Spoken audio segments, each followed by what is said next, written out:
Hello everyone, আমি দিয়া। তোমরা কেমন আছো? আশা করি সবাই খুব ভালো আছো। আমিও খুব খুব খুব ভালো আছি। এটা হচ্ছে 2-3 দিন আগের ভিডিও। আমি যখন মামা বাড়িতে ছিলাম, মাসিদের বাড়িতে আমাদের নিমন্ত্রণ ছিল, আমার সেজো মাসির বাড়িতে।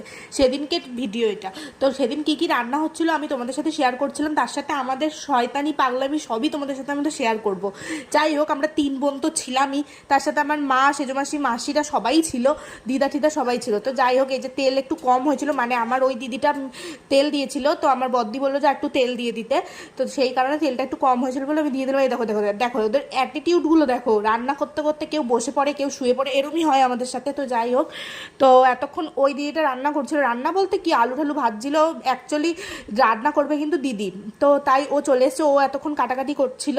তো আমি অনেকক্ষণ পরেই এসেছি স্নান টান করে, ওদের সাথে এসে জয়েন হলাম। এরপরে ওই যে আমাকে কাজ দিয়েছে চিংড়ি মাছ বাছার। দেখো আমি চিংড়ি মাছ বাছবো, চিংড়ি মাছ কিন্তু আমি ভালোই বাছতে পারি। তো যাই হোক, অনেক তাড়াতাড়ি বাছি, এটা সবাই আমার বাড়ির লোক বলে আর কি, আমার কথা না।